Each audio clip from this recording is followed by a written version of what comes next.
Well, taking you out live right now to the White House, where President Joe Biden just wrapped up an address to the nation. It is the first time since former President Donald Trump's election victory. The White House says Biden congratulated him during a phone call yesterday. Natalie Haddad joins us from the newsroom after listening in on that address. What did you hear?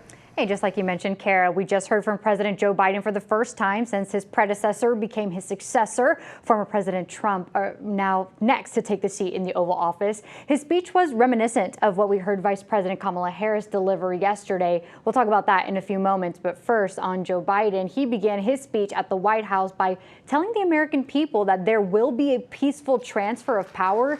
He said he told President-elect Donald Trump that his admin has been directed to help in that transition. To his vice president, Biden called Harris a woman of true character. He also called her a presidential candidate who gave her whole heart to this race and to her country.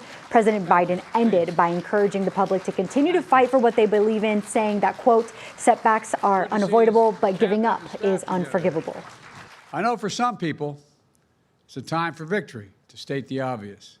For others, it's a time of loss. Campaigns are contests of competing visions. The country chooses one or the other. We accept the choice the country made.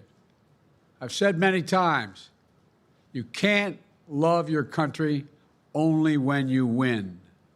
You can't love your neighbor only when you agree.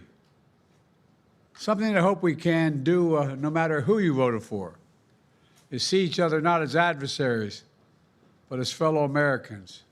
Now, this comes after Vice President Kamala Harris delivered her concession speech. She told her supporters that while she concedes in this race, she does not concede in her fight. Harris stressed the importance of accepting the election results, calling it a fundamental principle of American democracy and loyalty to the U.S. Constitution. Now, both President Biden and Vice President Harris have called President-elect Trump to congratulate him on his win. Last we heard from Trump was on election night during his victory speech, where he thanked his family and supporters and reiterated promises made for his second term. Right now, it's unclear when we'll hear from Trump next, but we will keep you updated right here on WFAA and, of course, WFAA Plus. Kara? Thanks, Natalie, for the update. So